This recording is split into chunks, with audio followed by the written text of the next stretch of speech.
আজি এটা ফোন আহিছে আপোনাৰ আইফোন 14 প্লাছ আৰু চাব পাৰিছে কেনেদৰে বেকগ্লাছ একদম গুড়া হৈ গৈছে প্লাছ আপোনাৰ যোনটো বেটাৰী আছে বেটাৰীটো পাঞ্চাৰ হৈ গৈছে যোনটো আপোনাৰ গ্লাছৰ টুকুৰা সোমাই কেনে তো বলক এইটো এটা বেটাৰী 100% অৰিজিনেল বেটাৰী এটা লগাম প্লাছ আপোনাৰ বেকগ্লাছটো নতুন এটা ইনষ্টল কৰিম আৰু বেছি দেৰি নকৰি মই ফোনটো আগতীয়াকৈ খুলি লৈছোঁ আৰু যোনটো পুৰণা বেটাৰী আছে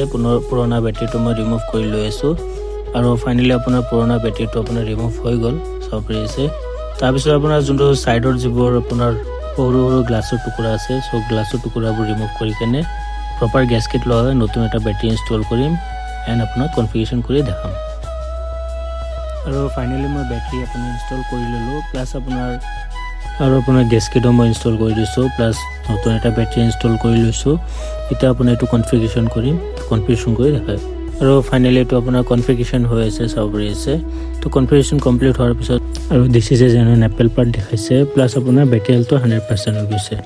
আৰু চাব পাৰিছে 14 মে জেনুইন এপল পাৰ্ট চাব পাৰিছে বেটাৰী ৰিপ্লেচমেণ্ট জেনুইন আৰু এইটো বেকগ্লাছ লগোৱা হৈছে চাব পাৰিছে তো আপোনালোকৰ যদি এনেকুৱা কিবা ইছ্যু থাকে তো ভিজিট কৰিব পাৰে আইফোন গেৰেজত